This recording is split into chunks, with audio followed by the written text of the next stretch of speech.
Hola, buenas tardes. Lo primero que quería era daros las gracias por vuestra asistencia a esta hora, que yo sé que no es la mejor para venir a ninguna charla de nada, y la endometriosis pues es un tema un poco difícil de por sí, ¿vale? Vamos a dividir la charla en dos partes. Primero yo voy a intentar dar unas pinceladas sobre la enfermedad, qué es, las manifestaciones clínicas, cómo se diagnostica y algunas implicaciones que tiene para el tema de la fertilidad.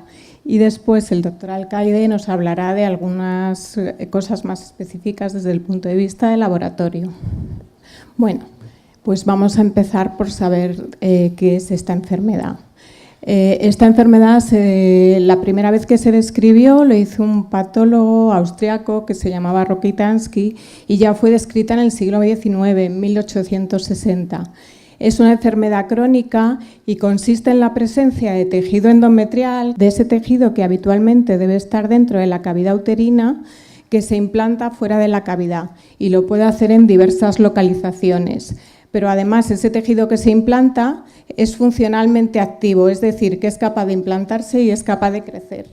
Eso va a producir una reacción inflamatoria crónica. Y a pesar de que hemos dicho que esta enfermedad se ha descrito ya desde hace más de un siglo, la etiología, es decir, la causa, sigue siendo desconocida. Bueno, en cuanto a la epidemiología, pues se trata de una enfermedad que afecta a las mujeres en edad fértil, en edad reproductiva. La incidencia máxima es entre los 30 y los 45 años, como podemos ver aquí.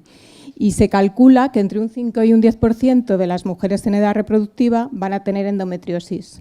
Si nosotros seleccionamos un poco más el grupo de pacientes y hablamos con pacientes que presentan un dolor pélvico crónico, vemos que la incidencia es mucho más alta, entre un 40 y un 60%.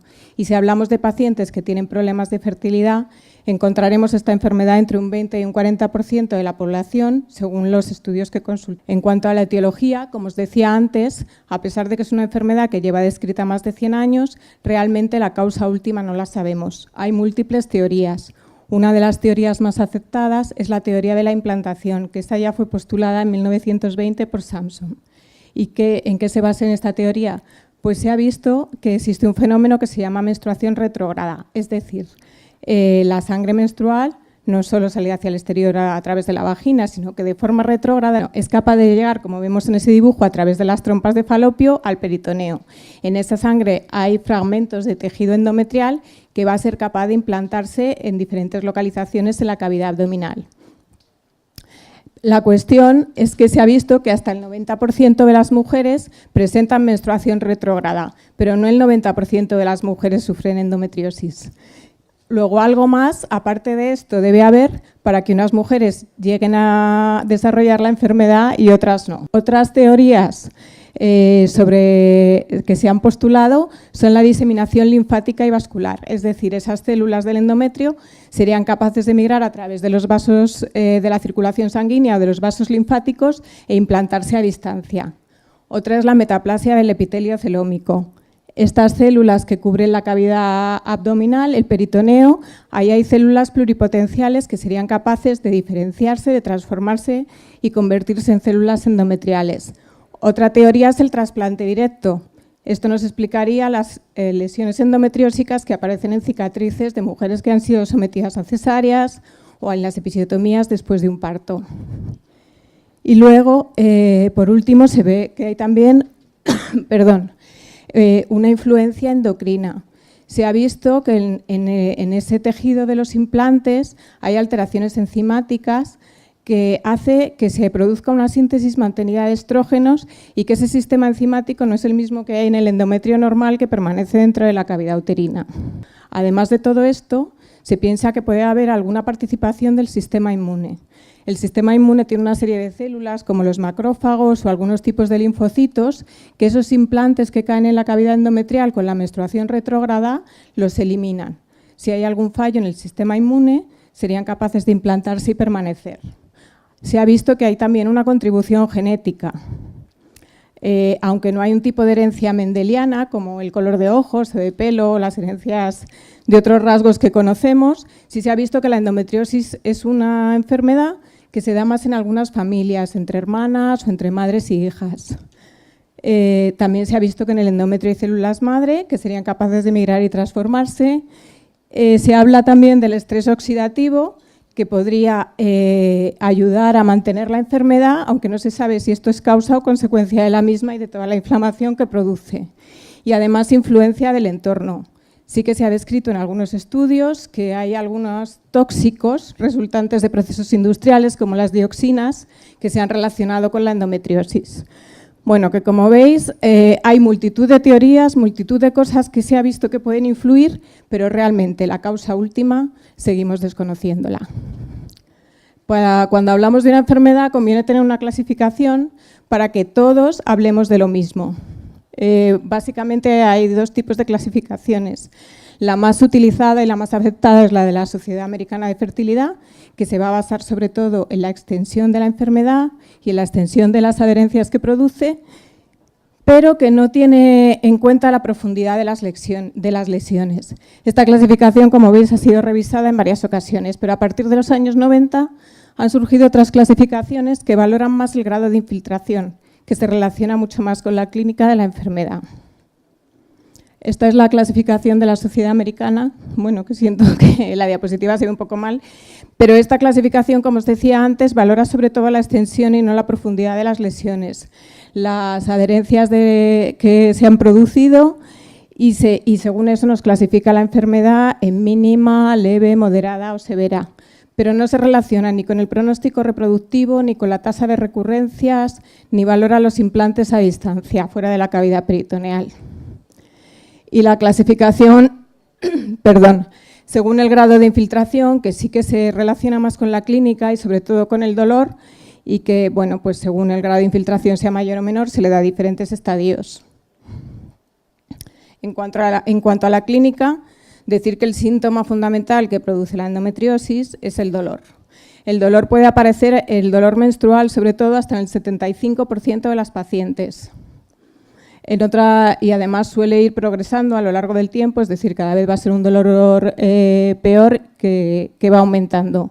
En otras pacientes ya se convierte en lo que llamamos dolor pélvico crónico, es decir, que no solo es durante la menstruación, aunque puede empeorar durante esta. Hasta un 40% de las pacientes van a tener molestias importantes con las relaciones sexuales, o molestias con la deposición, que es eso que pone ahí disquecia, o problemas de fertilidad. Sin embargo, deciros que la clínica que puede presentar la endometriosis es muy, muy variable y que entre un 15 y un 30% de las pacientes que la padecen no tienen absolutamente ningún síntoma. También puede acompañarse de fatiga crónica y luego de una multitud de síntomas no ginecológicos cuando la endometriosis está afectando el intestino o está afectando la vejiga. En cuanto al tema de la infertilidad, ¿por qué esta enfermedad es capaz de producir infertilidad? Pues bueno, pues por unas razones que a todos nos resultan obvias, como la distorsión anatómica. Estamos hablando de una enfermedad que produce una inflamación crónica, que produce adherencias y que, por tanto, va a producir una serie de cambios en el aparato genital interno que no va a dejar que el proceso de ovulación, de captación del óvulo por la trompa o el transporte de los gametos por la trompa se produzca. Eso nos resulta a todos obvio. Cuando se producen grandes quistes de chocolate en el ovario, que es una manifestación muy típica de la enfermedad, pues lógicamente todo el parénquima, todo el tejido ovárico va a quedar como rechazado, disminuido y vamos a tener menos folículos sanos con los que contar. Pero además, como luego ya nos van a hablar, habrá una disminución de la calidad ovocitaria, hay una disminución de la calidad de los embriones que se generan y muchos autores también dicen que hay una disminución de la receptividad del endometrio, aunque en esto no todos están de acuerdo. ¿Y qué podemos hacer para diagnosticarla? Pues tenemos varias pruebas que nos van a permitir llegar al diagnóstico. Lo primero que tenemos que hacer es sospechar que podemos estar hablando de esta enfermedad, porque como hemos dicho, la clínica es muy, muy variable. Y aunque hoy en día, en el siglo XXI, nos parezca mentira, hay pacientes que desde que empiezan con sintomatología hasta que se les llega a dar un diagnóstico definitivo, sufren un proceso de años, como veis ahí, hasta 10 años de consultas, de pruebas, de intentos de tratamiento, etcétera. Así que lo primero que tendremos que hacer es pensar en ella y hacer una historia clínica cuidadosa. Lo segundo, pues lo podremos sospechar por la exploración física. A veces hay pequeños implantes en el cuello o en la vagina y eso ya nos puede dar la pista. Un útero fijo que no tiene la movilidad normal por todo el proceso inflamatorio y las adherencias, pues también nos puede orientar, o la presencia de unos ovarios aumentados cuando hay quistes. Y a veces cuando está afectado el tabique recto-vaginal, que es como el espacio que está entre la vagina y el recto, pues en la exploración se pueden palpar nódulos que resultan especialmente dolorosos y que nos van a hacer sospechar este diagnóstico. Pero desde el punto de vista ginecológico, el arma fundamental para el diagnóstico es la ecografía. La ecografía nos permite sobre todo diagnosticar la endometriosis que afecta al ovario. Y esa foto que veis ahí sería el aspecto típico que tiene un endometrioma ovárico, que son los famosos quistes de chocolate. Además, cada vez más estamos intentando diagnosticar mediante la ecografía la endometriosis profunda, es decir, esa que produce más síntomas y que nos afecta al tabique recto-vaginal. Y a veces también, según su tamaño, implantes vesicales pueden diagnosticarse por ecografía. Pero para la endometriosis profunda, nuestra mejor arma diagnóstica de momento es la resonancia magnética, que nos va a permitir diagnosticar todos esos implantes que son los que van a ser más sintomáticos. Mencionar aquí que se utiliza un tipo especial, bueno, no un tipo especial de resonancia en cuanto a la técnica de la resonancia, pero que se puede hacer una resonancia de doble gel, que consiste con un gel como el de la ecografía, se rellena la vagina, se rellena el recto y eso nos permite explorar esa zona que es donde suele instaurarse la endometriosis profunda. Otro arma diagnóstica que tenemos, pues por supuesto la laparoscopia, pero hoy en día en un estudio por infertilidad la laparoscopia diagnóstica no está indicada. Y en una paciente que tenga unas lesiones mínimas, que solo tengamos una sospecha clínica, pero que las pruebas de imagen hayan sido todas negativas, ni vemos quistes en los ovarios, ni vemos ninguna cosa en la resonancia, no estaría indicado de inicio hacer una laparoscopia. Otra cosa es que si la laparoscopia se hace por algún otro motivo y se encuentran las lesiones, lo mejor sea eliminarlas en el mismo acto quirúrgico. Pero bueno, la laparoscopia nos va a permitir explorar toda la cavidad abdominal, nos va a permitir ver la extensión de los implantes, nos va a permitir confirmar el diagnóstico de sospecha. Ahí tenéis alguna foto del tipo de lesiones que podemos encontrar.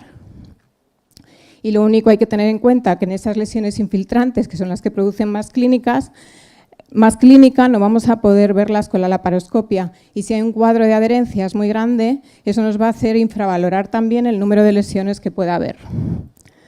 Otro test de diagnóstico sería poner una medicación que suprima la menstruación durante meses, como pueden ser los análogos de la GnRH o los anticonceptivos orales combinados, la píldora de toda la vida que todos conocemos. Si lo ponemos en una pauta continua, conseguimos suprimir la regla.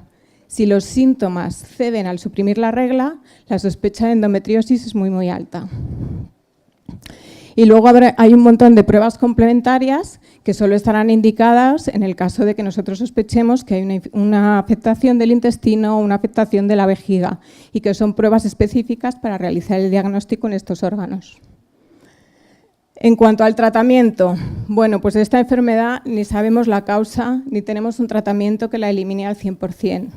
El tratamiento ideal que nos quite los síntomas, que permita eliminar todos los implantes, que restaure la fertilidad y que evite la progresión de la enfermedad, desgraciadamente a día de hoy no existe.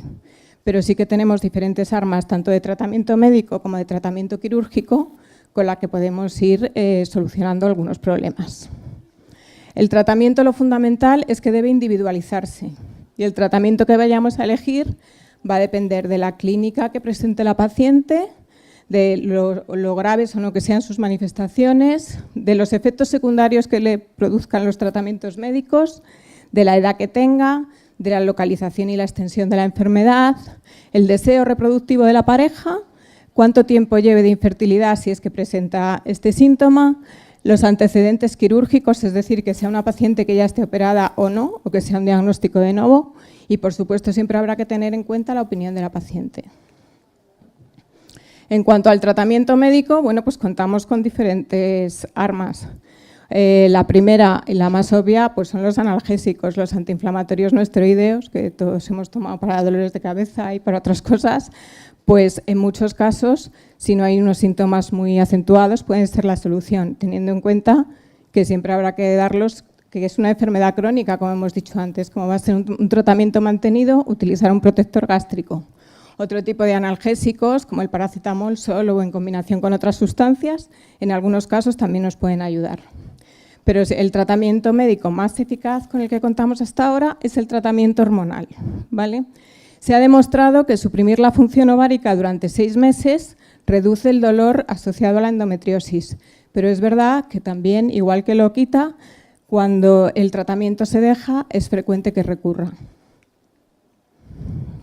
En cuanto al tratamiento hormonal, contamos con múltiples sustancias, los anticonceptivos hormonales, que es la píldora de toda la vida. Estos llevan estrógenos y gestágenos. Otro tipo de tratamiento son los gestágenos solos, el DIU que libera levonorgestrel, que es un tipo de gestágeno y que realmente en los años que lleva es una de las armas que más nos ha ayudado a controlar el dolor producido por la endometriosis. Los análogos de la GnRH, que era el fármaco que decíamos antes, que suprime la regla y que puede utilizarse también como test diagnóstico, el danazol y la gestrinona. Los anticonceptivos se prefieren los de dosis medias, hay varias vías de administración, no solo la oral. Hoy en día disponemos de parches y disponemos del anillo vaginal, que a veces son la solución y tienen una posología más cómoda para la paciente. Se pueden dar en pauta convencional, es decir, haciendo que la paciente tenga sus reglas, sí, porque incluso así el dolor puede mejorar, o se pueden dar en una pauta continua sin hacer ningún descanso y suprimir la regla. Esta última pauta, la pauta continua, mejora bastante la calidad de vida de las pacientes, mucho más que la otra. Y además se ha visto que después de la cirugía previene las recurrencias, cuando se ha hecho una cirugía para endometriosis ovárica, o sea que sería recomendable. Los gestágenos, pues hay múltiples gestágenos y también se consideran un tratamiento de primera línea porque generalmente son tratamientos con pocos efectos secundarios y que se pueden mantener en el tiempo. Recordad que como lo primero que hemos dicho es que es una enfermedad crónica, así que hay que plantearse que el tratamiento va a ser a largo plazo. Y el dispositivo que libera levonorgestrel, que es un tipo de gestágeno, que una vez que se inserta, pues vale para 5 años. Los análogos de la GnRH que decíamos antes, lo que hacen es suprimir la hipófisis y dejar a la paciente sin regla, es decir, causa una menopausia química que llamamos, una menopausia reversible. El problema es que al causar una menopausia, suprimir absolutamente la función del ovario y no tener ningún aporte de estrógenos, tiene muchos efectos secundarios, especialmente sobre la masa ósea. Estamos hablando de pacientes jóvenes y no nos podemos permitir el lujo de iniciar por un tratamiento una osteoporosis. Entonces, es un tratamiento que se considera de segunda línea, cuando el otro tipo de tratamientos no ha dado ningún resultado y que en caso de que sea el único y haya que mantenerlo, debe acompañarse de un tratamiento con estrógenos y gestágenos para evitar este efecto secundario, que sería el más importante. El danazol y la gestrinona son fármacos que son eficaces para controlar el dolor, pero que también tienen muchos efectos secundarios. Por lo tanto, tampoco los vamos a considerar de primera línea. Son efectos sobre todo androgénicos, pues aumento de vello, etcétera, etcétera, etcétera, y efectos sobre el perfil metabólico, aumento de lípidos, y entonces no se pueden mantener en el tiempo. Y en cuanto a la fertilidad, ¿nos ayuda el tratamiento médico? Pues por desgracia el tratamiento médico no ha demostrado mejorar en nada la fertilidad espontánea de las pacientes que tienen endometriosis, ¿vale?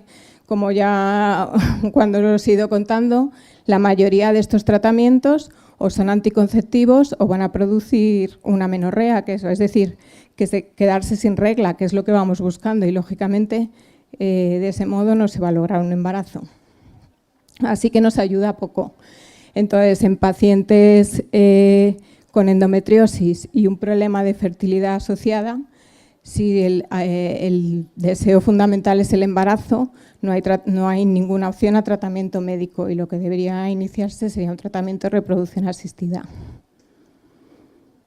La técnica de reproducción asistida que tengamos que utilizar, pues eso va a depender de muchas cosas, de la edad de la paciente, del tiempo de esterilidad que lleve, de la extensión de la enfermedad, de que haya o no haya cirugías previas, de los marcadores de reserva ovárica, de que haya reiniciado previamente otras técnicas o no y de que el resto de estudio y el estudio de su pareja sea normal, que aparte del problema de la endometriosis no estemos hablando de otros problemas o de un factor masculino. Lo que sí que se ha visto, y la única cabida que tendría el tratamiento médico en las pacientes con endometriosis, es que cuando nosotros vamos a iniciar un tratamiento de fecundación in vitro, el poner análogos durante estos análogos que no se pueden mantener en el tiempo, pero el ponerlos durante 3-6 meses antes, parece ser que aumenta hasta 4 veces la posibilidad de obtener un embarazo. Luego, esto sería el único punto en el que el tratamiento médico tendría una utilidad de cara a la fertilidad. Y siempre a la fertilidad con reproducción asistida, no a la fertilidad espontánea. En cuanto al tratamiento quirúrgico, pues decir que la técnica de elección hoy en día es la laparoscopia. ¿Por qué?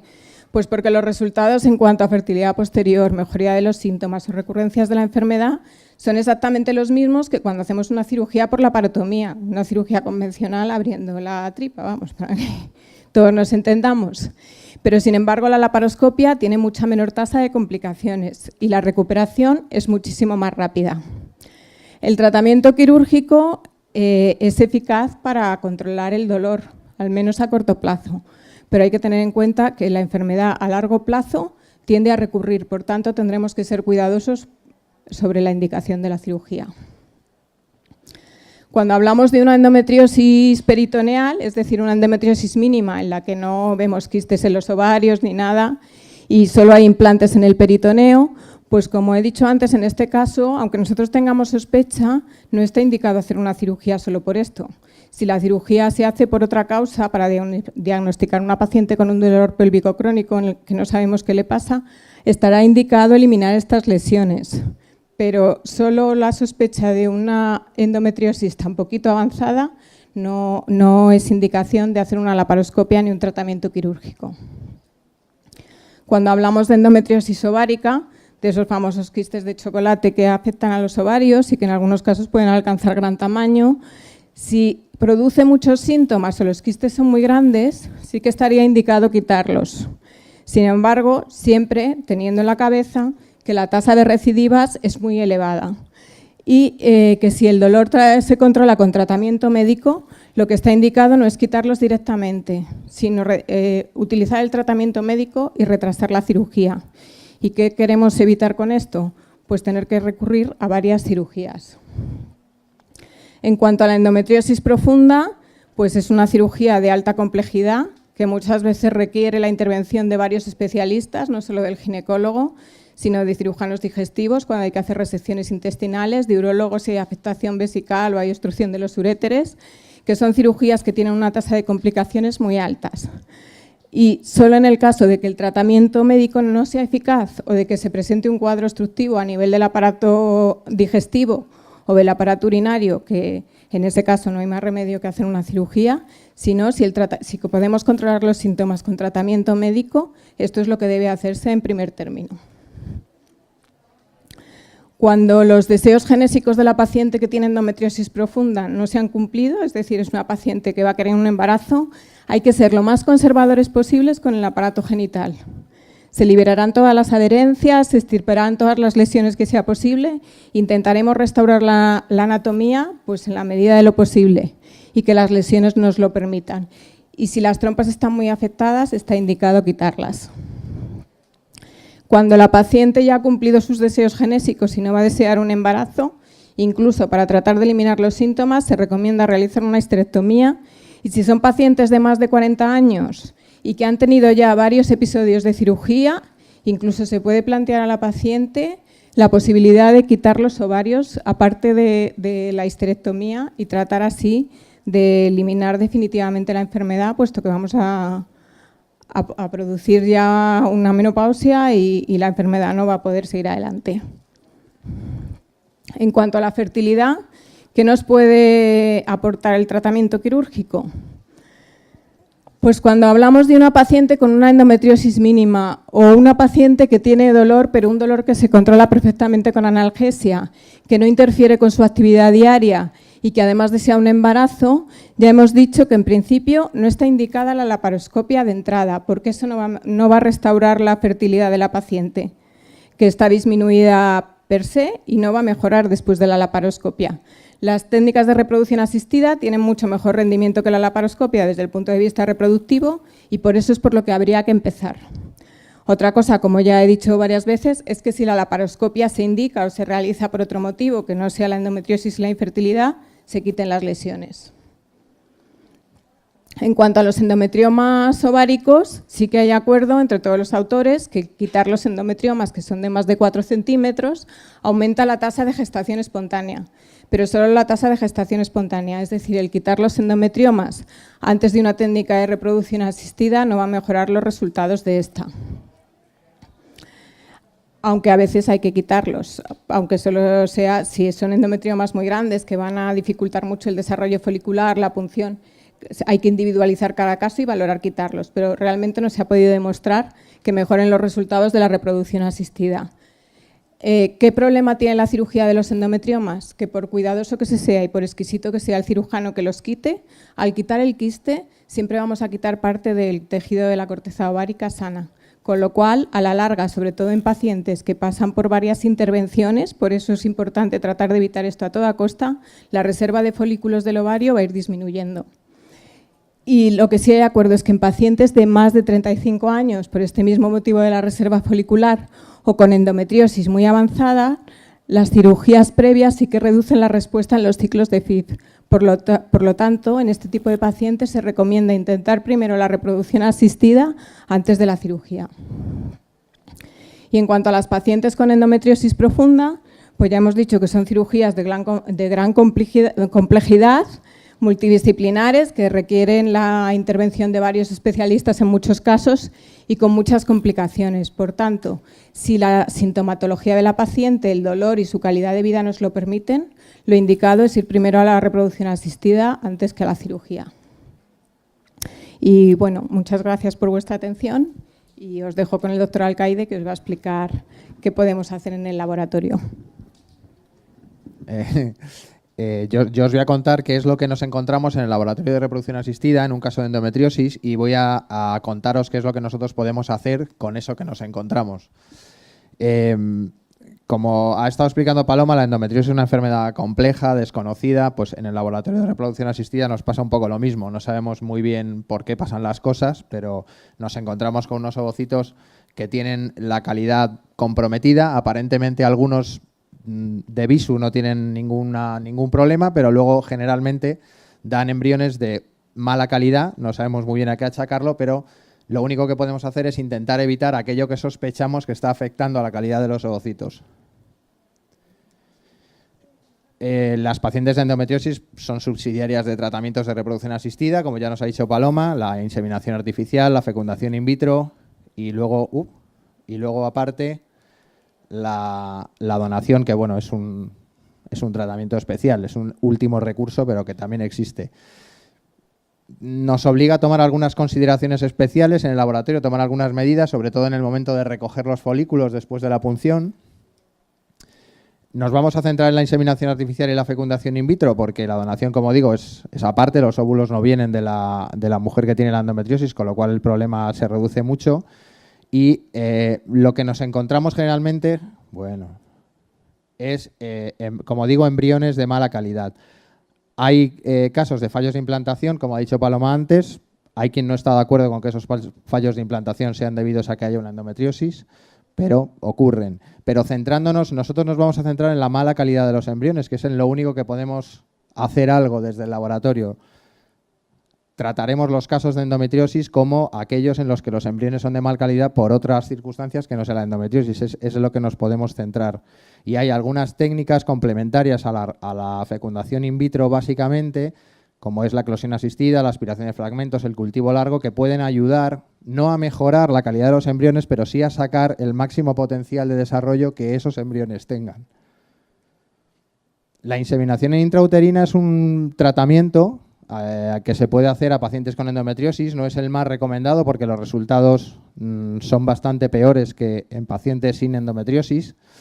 Se podrá hacer en pacientes que reúnan las condiciones adecuadas para indicar esta técnica, o sea, trompas permeables, calidad del semen suficiente como para hacer una inseminación.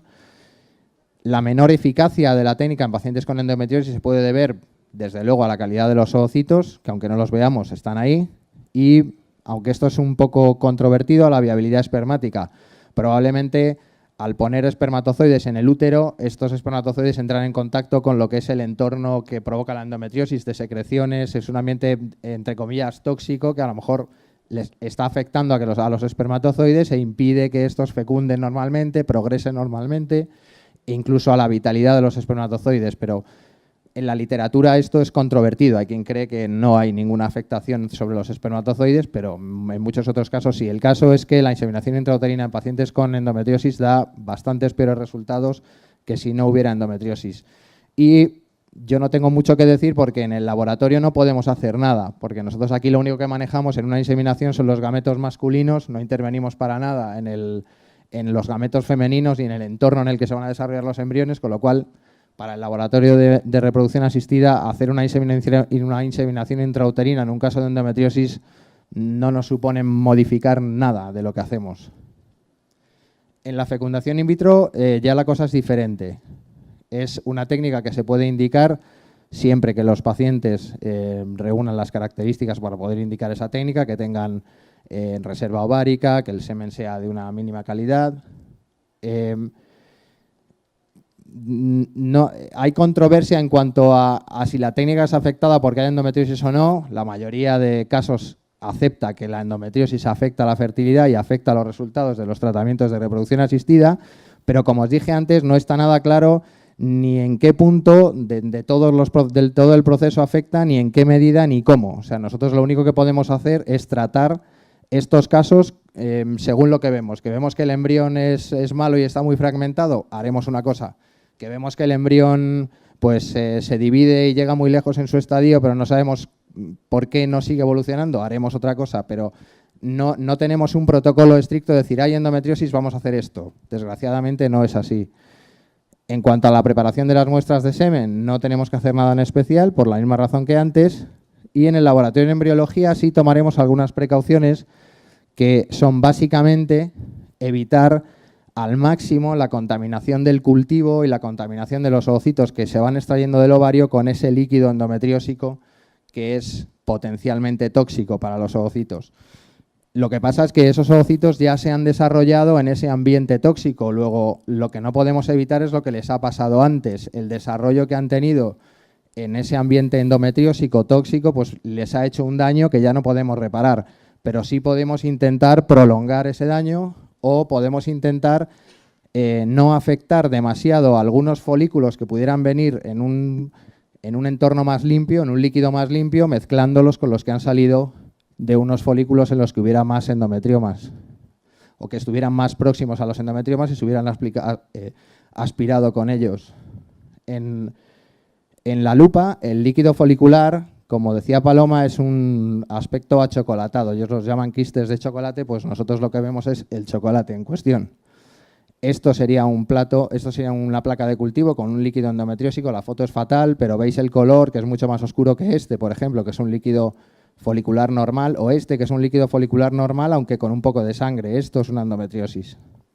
Debemos intentar que si salen folículos, si salen ovocitos en un entorno de líquido de este color, se mezclen con este. Luego tenemos que preparar varias placas de cultivo, lavar bien los folículos de una a otra, intentar no arrastrar medio endometriósico hacia la placa de cultivo donde definitivamente van a estar los embriones, para, si ese líquido tiene algún efecto tóxico sobre los embriones, no seguir exponiéndolos a él, o si alguno no ha estado nunca con ese líquido, pues no ponerlo por primera vez en contacto con ese entorno tóxico.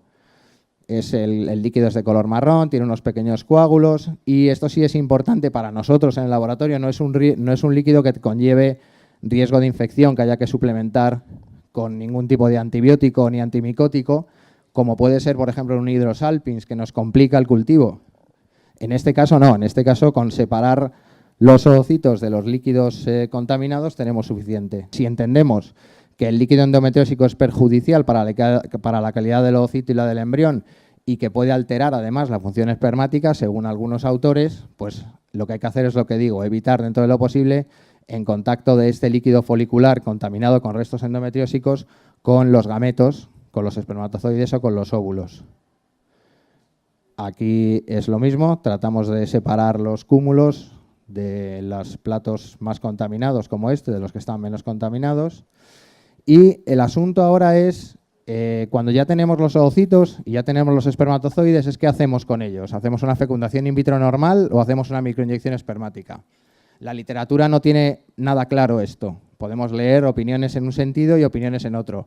En nuestra opinión, nosotros hacemos microinyección siempre que hay endometriosis. Entre otras cosas porque cuando se hace una fecundación in vitro normal implica arrastrar medio de cultivo de unas placas a otras en un volumen lo suficientemente grande como para que pudiera ser tóxico. Entonces, si no queremos que los gametos estén en contacto con este líquido tóxico, la mejor manera es limpiar los ovocitos, quitarles todas las células que provengan de donde él se crió, del ovario, que no arrastraran ningún tipo de resto endometriósico ni de fluido tóxico, y hacer una microinyección. Entonces, nosotros sí somos partidarios de hacer siempre microinyección en los casos de endometriosis.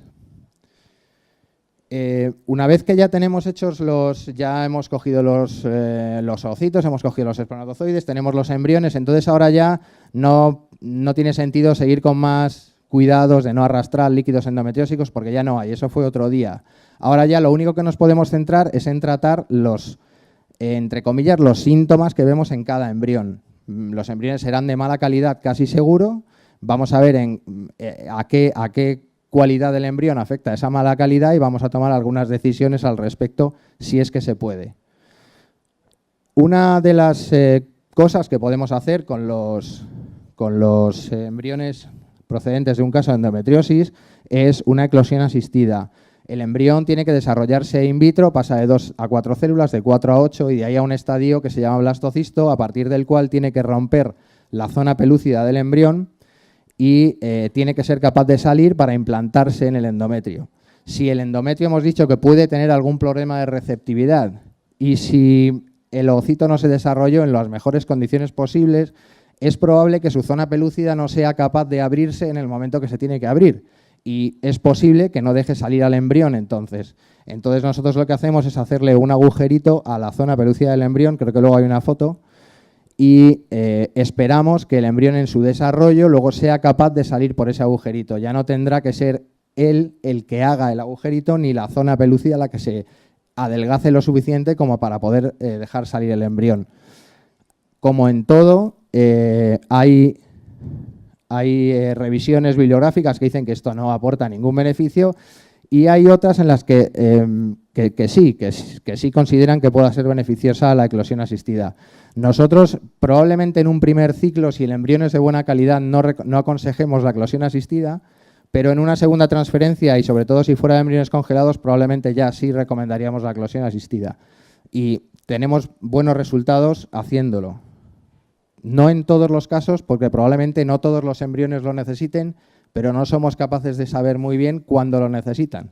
Entonces, cuando intuimos que lo necesiten, lo hacemos. La aspiración de fragmentos es otro tratamiento que se puede hacer. Este es mucho más controvertido. Esto es un embrión. Esta zona de fuera es la zona pelúcida que os hablaba antes. Esa zona pelúcida, cuando el embrión evoluciona, tiene que romperse y el embrión tiene que salir por ahí para conectar con el endometrio, interaccionar con él e implantarse. Lo que hemos comentado antes es la eclosión asistida, es hacer ese agujerito. No sé si se llega a ver muy bien, pero ahí hay un orificio. Ese orificio está hecho artificialmente, lo hemos hecho en el laboratorio y por ahí esperamos que el embrión cuando se desarrolle sale.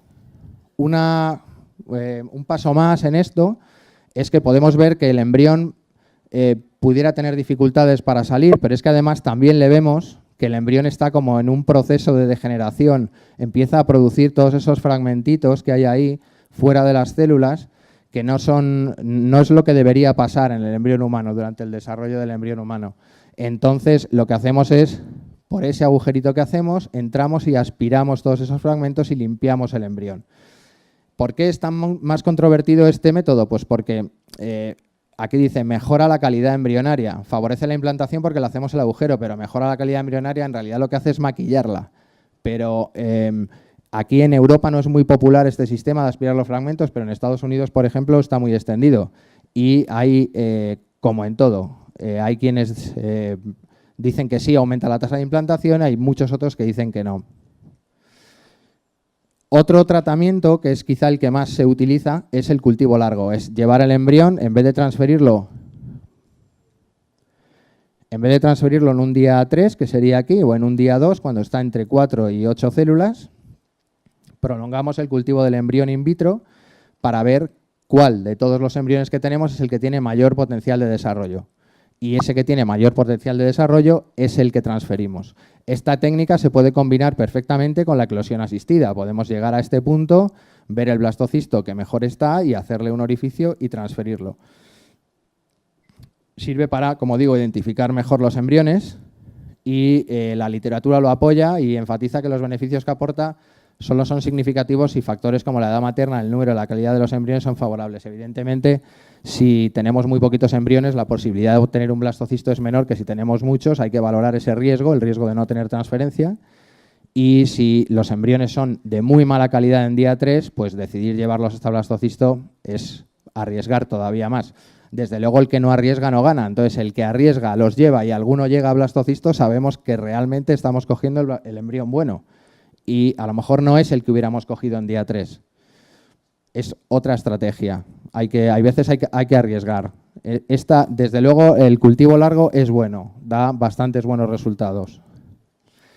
Bueno, este está aquí, pero no debería estar, porque en realidad no es una indicación ninguna. La endometriosis no tiene nada que ver con el diagnóstico genético preimplantacional, pero como hemos dicho que nos centramos en la calidad de los embriones para decidir el tratamiento que vamos a dar a los casos de endometriosis, hay veces que hay autores que han defendido que hacer un diagnóstico genético de los embriones, es decir, extraer una célula de cada embrión y comprobar que el número de cromosomas es correcto, esto es antiguo, no se puede analizar un máximo de 10, se pueden analizar ahora todos los cromosomas del embrión, pues bueno, nos puede ayudar a seleccionar aquellos embriones que genéticamente están equilibrados.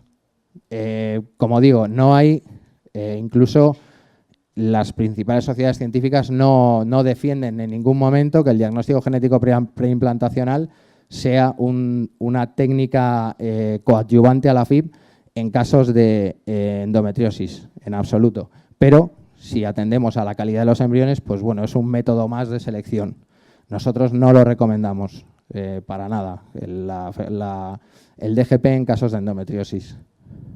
Bueno, en resumen aquí, la eclosión asistida puede ser beneficiosa, la aspiración de fragmentos también, el cultivo largo, en nuestra opinión, es quizá lo más beneficioso junto con la eclosión asistida, sobre todo en casos de transferencia de embriones congelados, y el diagnóstico genético preimplantacional no se justifica en absoluto. La donación de óvulos es un recurso de última instancia. Si los embriones en sucesivos ciclos en una paciente con endometriosis son siempre muy malos, no los podemos mejorar de ninguna manera, incluso no nos llegan a blastocisto. Entonces está claro que la afectación del gameto femenino está siendo evidente por el proceso endometriósico, entonces hay que decidir cambiar el gameto. Si se opta por cambiar el gameto, por hacer una donación de óvulos, en el laboratorio no tenemos que tomar ninguna de aquellas medidas de lavar mucho los folículos, ni tenemos que hacer nada en cuanto a los fragmentos, ni siquiera hacer un cultivo largo, porque son ovocitos de una mujer que no tiene este problema y que no tienen, son ovocitos, como digo, de una mujer que no tiene el problema de la calidad de los ovocitos, de los embriones. Entonces no tendríamos que hacerles nada de eso. Y además está demostrado que los pacientes con endometriosis tienen una tasa de implantación igual que la del factor tubárico, por eso la receptividad endometrial está muy en duda que esté afectada en pacientes con endometriosis, porque en bastantes trabajos la tasa de implantación es la misma. Luego, si la tasa de implantación es la misma, quiere decir que el endometrio no se está afectando porque hubiera endometriosis. Y los resultados de la donación de óvulos son realmente buenos. Ahí sí que estamos en tasas de embarazo muy altas comparados con la que tendrían esas pacientes en ciclos con ovocitos propios, aún haciéndoles una eclosión o haciéndoles un cultivo largo. En conclusión, la literatura es escasa y controvertida. Como vemos, la FIB es el tratamiento de elección, en nuestra opinión, siempre con ICSI. Hay que tomar algunas precauciones para evitar la toxicidad del tejido endometriósico en el laboratorio de reproducción asistida. Y hay algunas técnicas de laboratorio complementarias a la fecundación in vitro que pueden ayudar a mejorar las expectativas de los pacientes con endometriosis y aumentar sus probabilidades de embarazo. Hasta aquí.